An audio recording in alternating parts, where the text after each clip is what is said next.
मुअज़्ज़ा शाह और आपको इस वक्त की बड़ी खबर जम्मू से बता दें कि बटल जम्मू में दहशतगर्दों ने हमला कर दिया है। बारूदी सुरंग धमाके में 2 फौजी जवान शहीद हुए हैं। हमले में एक फौजी जवान जख्मी भी हुआ है। शहीदों में एक अफसर भी शामिल है। दहशतगर्दों ने बारूदी सुरंग बिछा रखी थी और इलाके की जानिब अब इजाफी नफरी रवाना कर दी गई है। तो जम्मू से आपको इस वक्त की बड़ी खबर बता रहे हैं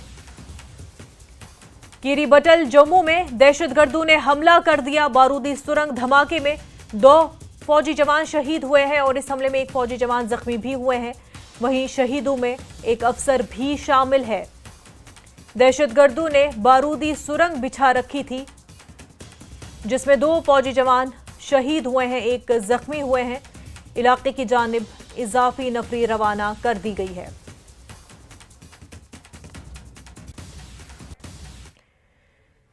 आगे बढ़ते हैं। Member parliament engineer Abdul Rashid ने हिरासती पैरोल मिलने के बाद आज पार्लियामेंट के इजलास में शिरकत की। रशीद ने मसहिल, केरन और करना के लिए टनल की मांग की है। इंजीनियर रशीद ने कठुआ के मखनदीन और सोपोर के ट्रक ड्राइवर की हलाकत का मसला लोकसभा में उठाया और कहा कि इन दोनों वाकयात की मुकम्मल जांच होनी चाहिए। रशीद ने कहा कि हमारा खून सस्ता नहीं है और हमें जीने का हक है। मैं आपको तवज्जो दिलाना चाहूँगा, करना, कैरन और मसल ये कुपवारा के नॉर्थ कश्मीर के बहुत ही far flung cut off areas हैं। वहाँ टनल की व्यवस्था चाहिए। 6 महीने कट ऑफ रहते हैं, 6 महीने कोई ट्रांसपोर्ट नहीं, कुछ नहीं। वो लोग 6 महीने भगवान भरोसे रहते हैं। तो मेरी सरकार से गुजारिश है कि वहाँ पर इन तीनों जगहों पर करना, मसल और कैरन के लिए टनल की व्यवस्था की जाए। और साथ ही मेरी रिक्वेस्ट ये है कि वसीम अहमद मीर और मखनदीन, इन 2 का अभी पिछले आपने पढ़ा होगा पेपर में, इनकी डेथ हो गई। फोर्सेस के हाथ एलिजिबिलिटी, उसकी इन्वेस्टिगेशन होनी चाहिए। हमारा खून सस्ता नहीं है, हमें जीने दो, हमें जीने का हक है। हमारे खून की कुछ कदर करो, कुछ लाज रखो। क्यों रोज़ वसीम मीर की खून की जरूरत पड़ती है हमारे फोर्सेस को। इस बात की मेरी गुजारिश है अपनी सरकार से, इसकी फुल्ली इन्वेस्टिगेशन हो। पीडीपी सदर महबूबा मुफ्ती ने अमित शाह के साथ मुलाकात के दौरान इंसानी हकूक के मामले को न उठाने पर उमर अब्दुल्ला पर तनकीद की। उन्होंने कहा कि वज़ीर आला होने के नाते उन्हें बमई सोपोर में ड्राइवर के कत्ल और कठवा में एक शख्स की खुदकुशी का मामला जरूर उठाना था। महबूबा ने इल्तिजा की PSOs की मअतली को भी इंतहाई अफसोसनाक करार दिया। देखिए, जो अभी हाल ही में 2 हादसे हुए, एक बमई सोपोर में वसीम मीर के साथ जिस तरह उसको निहत्ते आदमी को, एक ट्रक ड्राइवर गरीब है, जिस तरह उसको गोली मार दी गई और जो डॉक्टर ने भी बताया कि बहुत नज़दीकी से उसको गोली मार दी गई। और उसके बाद कठुआ बिलावर में जैसे मखनदीन को पुलिस हमारी रखवाली के लिए है, उसको इतना टॉर्चर किया कि वो खुदकुशी करने के लिए मजबूर हो गया। ऐसे में इंसान को ये ख्याल था कि उमर साहब जब होम मिनिस्टर से मिलेंगे तो उनसे इन मसले के बारे में बात करेंगे, क्योंकि उमर साहब कुछ चीफ मिनिस्टर अगर वो गए तो उनको वहाँ होम मिनिस्टर साहब से बात करनी चाहिए थी कि अगर जम्मू कश्मीर में आप कहते हैं हालात बिल्कुल ठीक ठाक हैं, मिलिटेंसी के साथ आप मुकाबला कर लीजिए, मगर जो आम लोग हैं, जो बेगुनाह लोग हैं, उनके साथ आर्मी की तरफ से किसी आर्मी के, मैं नहीं कहती सारी आर्मी खराब है, मगर अगर कोई गलती करता है उसकी निशानदेही होनी चाहिए, उसको सजा मिलनी चाहिए। बिलावर का SHO है, उसके बारे में आम तौर से ये शिकायत है कि वो वहाँ लोगों को, नौजवानों को गिरफ्तार करके उनसे पैसे वसूल करता है, जो पैसा नहीं देता है तो उसको मिलिटेंसी के इल्ज़ाम में बंद करता है। तो मुझे लगता है कि उमर साहब को ये चीज़ ध्यान में रखिए।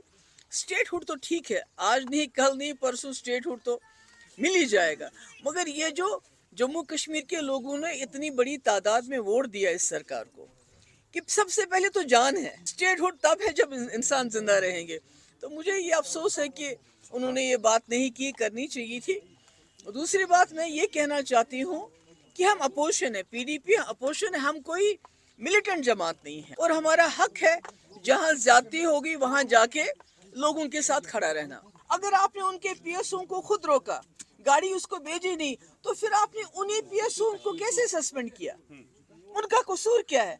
आपने तो उनको खिंबर जाने से रोका, गाड़ी को रोका, ताला लगा दिया। तो देखिए, जो SHO इन्वॉल्व है उसके खिलाफ क्या एक्शन है हमें कोई मालूम नहीं है। जो आर्मी वाला इन्वॉल्व है बोमाई किलिंग में, उसके खिलाफ क्या एक्शन हुआ हमें कोई मालूम नहीं है। मगर इल्तिजा के 2 PSO जिनका कोई कसूर नहीं है, तो उनको इसलिए सजा दी गई कि आप इल्तिजा की जासूसी क्यों नहीं करते हो।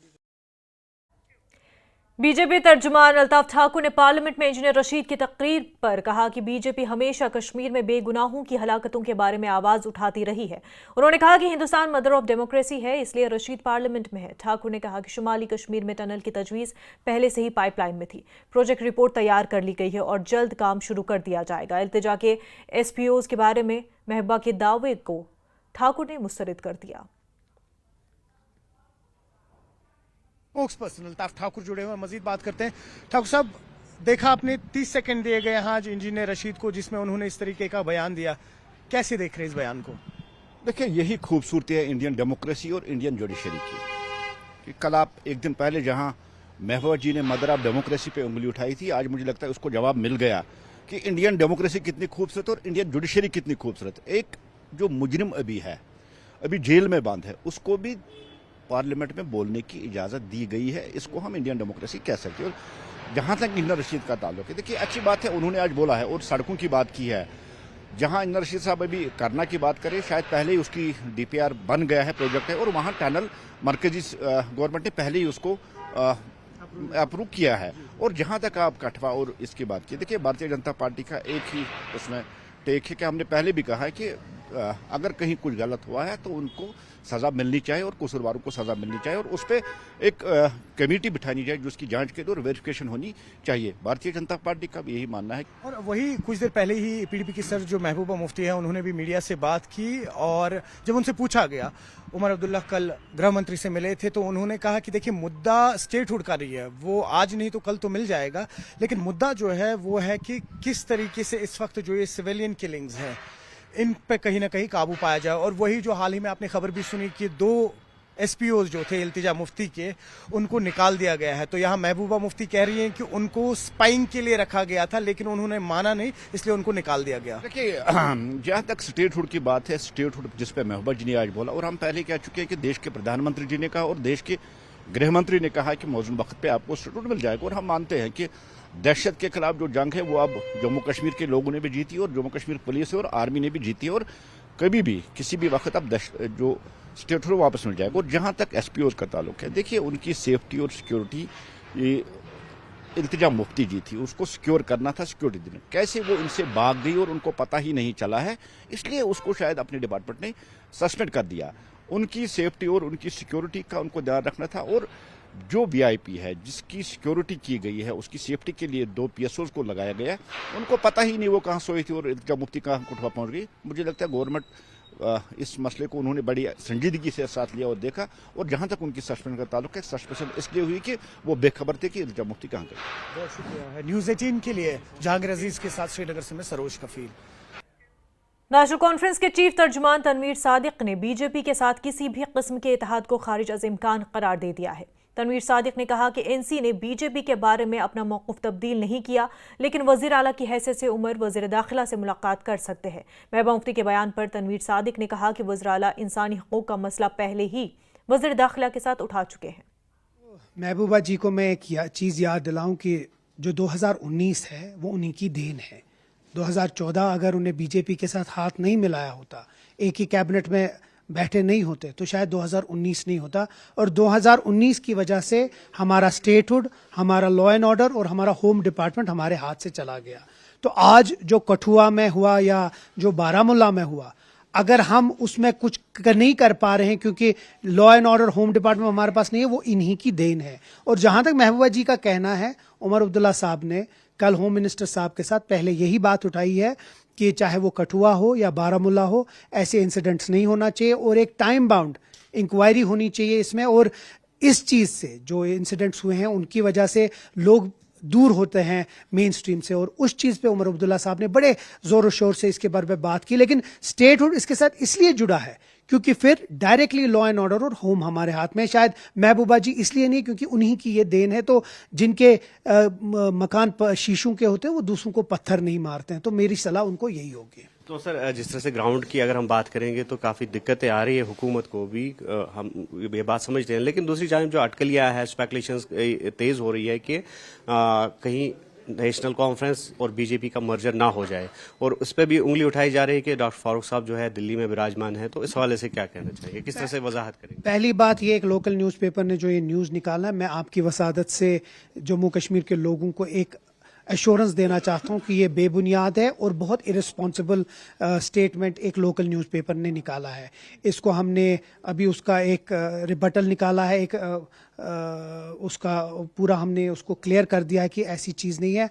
आपको मैं आपकी वसादत से लोगों को ये आश्वासन देना चाहता हूँ, एश्योरेंस देना चाहता हूँ कि ये बेबुनियाद है और इसमें कोई सदाकत नहीं है। जहाँ तक डॉक्टर फारूक अब्दुल्ला साहब की बात है, वो दिल्ली गए ही नहीं और वो ट्रांजिट में थे, वो बॉम्बे में थे, और ऐसी चीज़ नहीं थी कि वो दिल्ली में किसी से मिले हैं या ऐसा कुछ है। और जहाँ तक चीफ मिनिस्टर है, चीफ मिनिस्टर होम मिनिस्टर से कभी भी मिल सकते हैं, उनको ज़रूरी नहीं है कि वो किसी की हेल्प चाहिए उनको। एक वर्किंग रिलेशनशिप जम्मू कश्मीर की हुकूमत को दिल्ली की हुकूमत के साथ रखनी है, और वही वर्किंग रिलेशनशिप हम आज भी रख रहे हैं। हम बीजेपी के पॉलिसीज़ के खिलाफ कल भी थे, आज भी हैं और कल भी रहेंगे। जो चीज़ उनने पीडीपी के साथ करके 2019 किया, हम उसको आज भी उसके खिलाफ है और हम उसके खिलाफ कल भी रहेंगे। इसीलिए हमारा जो भी ये न्यूज़ चल रही है वो बेबुनियाद है। खबरों का सिलसिला आगे भी जारी रहेगा, लेकिन उससे पहले एक छोटा सा ब्रेक।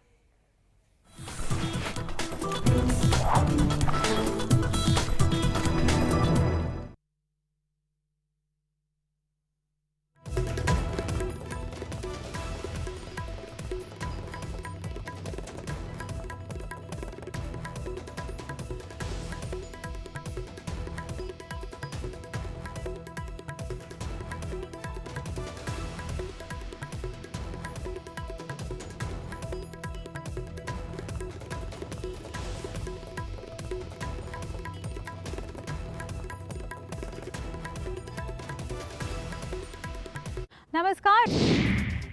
वेस्ट बैंक में इजरायली सेना का ऑपरेशन तेज, आईडीएफ के ऑपरेशन के दौरान बड़ा धमाका, वेस्ट बैंक में मचा हड़कंप। चीन में भूस्खलन से तबाही, सिचुआन प्रांत में एक की मौत, 28 लोग लापता, राहत बचाव कार्य जारी।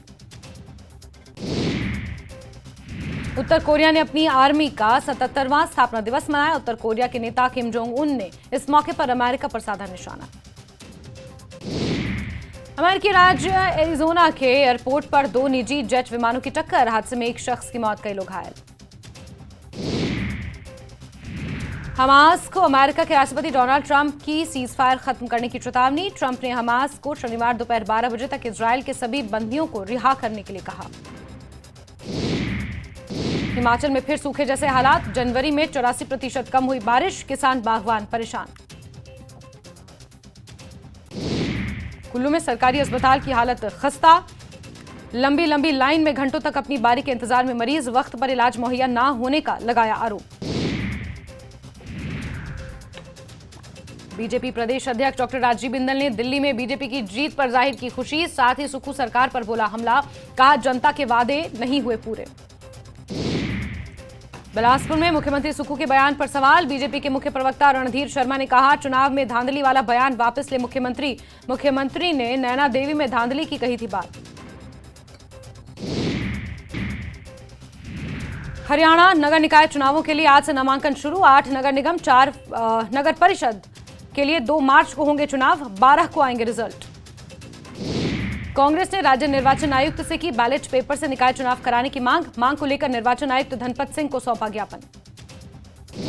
दिल्ली दौरे पर मुख्यमंत्री सैनी, निकाय चुनावों को लेकर शाम 6 बजे पार्टी नेताओं के साथ करेंगे बैठक।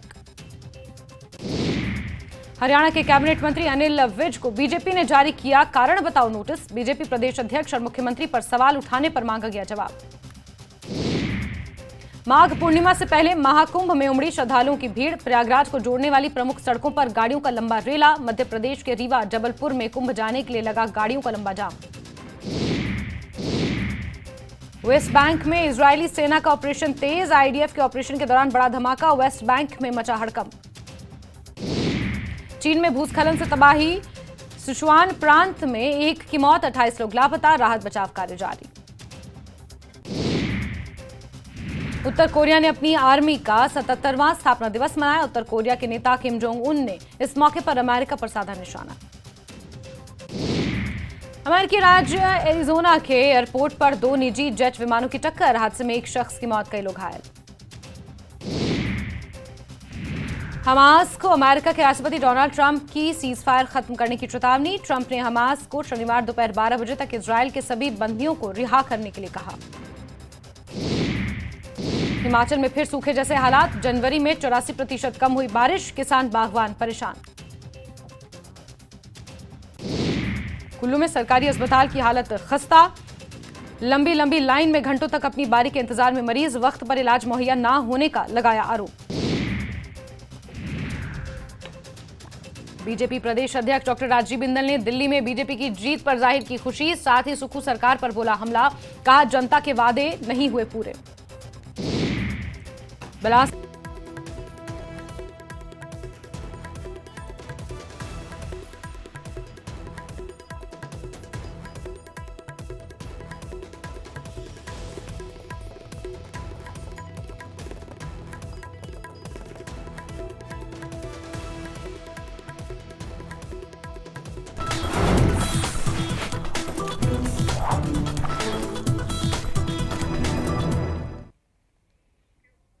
ब्रेक के बाद आपका खैर मकदम। कुपवारा पुलिस ने लाइन ऑफ कंट्रोल के करीब करना में मंशियात के जरिए दहशतगर्दी को फरोग देने वाले बदनामी जमाना स्मगलरों के खिलाफ बड़ी कार्रवाई अंजाम दी।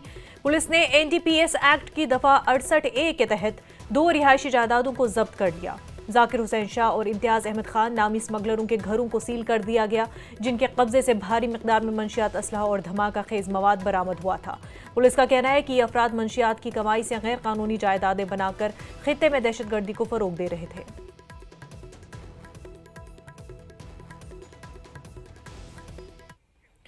वादी कश्मीर आखिरकार मुल्क के बाकी हिस्सों में रेलवे नेटवर्क से मुंसलिक होने जा रही है और कटरा से श्रीनगर तक पहली बराह रास्त ट्रेन का 17 फरवरी को इफ्तिताह होने का इम्कान है।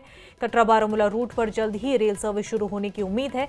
जराये के मुताबिक पीएम नरेंद्र मोदी 17 फरवरी को वंदे भारत ट्रेन को हरी झंडी दिखाएंगे। अब कोई भी ट्रेन के जरिए नई दिल्ली से बराह रास्त श्रीनगर पहुंच सकता है। ये रूट कई ऊंचे पुलों और टनलों पर मुश्तमिल है और इसके लिए लोगों ने काफी इंतजार किया है। इस बीच रेलवे के सीनियर अफसरान कटरा श्रीनगर ट्रेन सर्विस के इफ्तिताह से कबल इंतजामात का जायजा लेने के लिए कटरा रेलवे स्टेशन पहुंच चुके हैं। इस सर्विस को इसी माह शुरू करने की उम्मीद है। Udhampur Srinagar Baramulla rail link service के चलने का पूरा मुल्क इंतजार कर रहा है और ये भी बताया जा रहा है कि इसका इफ्तिताह 17 फरवरी को होगा। कश्मीर को रेल के जरिए मुल्क से जोड़ दिया जाएगा, जिसे इंजीनियरिंग की अनोखी मिसाल कहा जा रहा है। इस पर मौजूद एक अहम पुल की ऊंचाई 359 मीटर है और इसकी लंबाई 1300 मीटर। ये दुनिया का सबसे ऊंचा रेलवे पुल जम्मू कश्मीर के रियासी में बनाया गया है। बताया जा रहा है कि 17 फरवरी को वजीर आजम नरेंद्र मोदी यहां से चलने वाले वंदे भारत को झंडी दिखाएंगे। कश्मीर घाटी रेल के जरिए पूरे देश के साथ जो है वो कनेक्ट होने वाली है। ये इतिहास में पहली बार होगा जब प्रधानमंत्री नरेंद्र मोदी जब वंदे भारत को या फिर अन्य ट्रेनों को हरी झंडी दिखाएंगे तो वो यात्रियों को लेकर के दुनिया के सबसे ऊंचे रेल पुल से होकर गुजरेगी। इस ब्रिज को बनाने में रेलवे को कई साल लग गए। यहाँ पर अफकॉन्स ने काम किया, कोंकण रेलवेज ने काम किया, नॉर्दर्न रेलवे ने काम किया। इस ब्रिज के बनने से यहाँ के लोकल इलाकों में भी काफ़ी विकास हुआ। जिन इलाकों में एक ज़माने में सड़कें नहीं पहुँची थी वहाँ पर रेलवे ने सड़कों का जाल बिछाया। जिन इलाकों में कोई भी डेवलपमेंट नहीं थी वहाँ पर रेलवे ने 2 दशकों में डेवलपमेंट की और अब देश को उधमपुर श्रीनगर बारामूला रेल लिंक परियोजना के रूप में एक बड़ा तोहफा मिलने जा रहा है। टी नेटवर्क के लिए राहुल कपूर, रियासी चिनाब ब्रिज। वक्त हो गया एक छोटे से ब्रेक का, जल्द होंगे हाजिर। तो ब्रेक पर जाने से पहले आपको बांडीपुरा की खबर बता दें। बांडीपुरा जिला के सोनावारी इलाके में गुंड नौगाम के रिहायशी मकामी जमीन के टुकड़े पर स्टेडियम की तामीर का मुतालबा कर रहे हैं। ये कम्युनिटी और महकमे सेहत और तिजारत के दरमियान तनाज़े का बाइस बन गया है। लोगों के मुताबिक पंचायती राज इंस्टीट्यूशन के अराकीन ने जमीन को खेलों की सहूलत के तौर पर तैयार करने के लिए पहल की थी और यहां तक कि 10 लाख रुपए के PRI ग्रांट का इस्तेमाल करते हुए देखभाल का काम शुरू कर दिया था। ताहम महकमे सनत और तिजारत ने जमीन की मिल्कियत का दावा करते हुए काम रोक दिया। इस इक़दाम ने रिहायशियों में बड़े पैमाने पर नाराजगी को जन्म दिया। लोगों का इसरार है कि उन्हें जमीन के इस्तेमाल का फैसला करने का हक हासिल है। इंडस्ट्रीजन कोड़मुत आर्डर कि अस हसा छु यह जमीन हज ये रोटमुत चूंकि अस छु ये स्टेडियम ती कहीं ते सन लुक चाहान कि अस बनाहो स्टेडियम यत अस कर काम यत पे स्टार्ट मगर सह काम आई रुकावने। कुछ दिन पहले ये सुना है कि ये जो लैंड है ये किसी इंडस्ट्रीज़ वालों ने लिया है, उनको कुछ इंडस्ट्रियल इस्टेट यहाँ पे बनाना है, लेकिन हमारा जो यूथ है नौगाम सोनावारी का, इस ग्राउंड के बगैर हमारा कोई ग्राउंड नहीं है। हमारा जो यूथ है वो दूसरे इलाकों में खेलने के लिए जा रहे हैं, गनस्तान जा रहे हैं, हाजन जा रहे हैं, नाइद खाई जा रहे हैं, सफ़ापूरा जा रहे हैं, क्योंकि उनके पास खेलने का ग्राउंड नहीं है। कश्मीर का एक मकामी अखबार दावा कर रहा है कि नेशनल कॉन्फ्रेंस के सरबराह फारूक अब्दुल्ला बीजेपी के साथ बैक चैनल बातचीत में मसरूफ है। एनसी ने इन इल्जामात की तरदीद की और उन्हें बेबुनियाद अफवाहें करार दिया। एनसी तर्जुमान इफराजान ने जोर देकर कहा कि उमर अब्दुल्ला जरूरत पड़ने पर वज़ीर दाखिला से बराह रास्त मुलाकात कर सकते हैं। इंजीनियर रशीद को पार्लियामेंट में बोलने के लिए 30 सेकंड का वक्त दिया गया। इफरा ने कहा कि नेशनल कॉन्फ्रेंस इंजीनियर रशीद के मौक़िफ़ की हिमायत करते हैं। जब से नेशनल कॉन्फ्रेंस की हुकूमत आई है, हमने एक चीज की, एक वादा जो हमने अपने मैनिफेस्टो में किया था और बार बार अपने स्पीचेस में किया था, वो ये था कि कुछ भी हो हम बीजेपी को जम्मू और कश्मीर में सरकार बनाने नहीं देंगे, जिस तरह पीडीपी ने उनको 2014 में सरकार बनाने दी और यहाँ की तबाही की एक बहुत बड़ी शुरुआत की गई। ये हम लोगों ने वादा किया था। जब नेशनल कॉन्फ्रेंस ने सरकार बनाई, वो वादा हमने अपना पूरा किया। हमने बीजेपी को सरकार से बाहर रखा और उनके साथ कोई हाथ नहीं मिलाया, कोई गठबंधन नहीं किया। ये हम सभी लोगों ने देखा। लेकिन ये चीज जो है बहुत सारे लोगों को हजम नहीं हो रही है, बहुत अनफॉर्चुनेट है। उसके बाद बार बार हम देख रहे हैं अफवाहों का एक सिलसिला, नहीं आप करेंगे, आप करेंगे। भाई अफवाह की कोई क्रेडिबल सोर्स तो हो। अब अखबार में आज नई एक कहानी आ गई है। कहानी क्या है? हमने जी सुना है, किससे सुना है, सोर्स कोई मेंशन्ड नहीं। पहले तो मैं समझ नहीं पाती हूँ कि उस अखबार के क्या क्रेडेंशियल्स रहे हैं जो अखबार सुनी हुई अफवाहबाजी को न्यूज बताती है। अफवाहबाजी में और न्यूज में तो फर्क होती है। न्यूज में वो कहती है कि हमने सुना है, किससे सुना। जम्मू कश्मीर न्यूज में फिलहाल इतना ही, पर आप बने रहे न्यूज़ 18 के साथ। आदाब।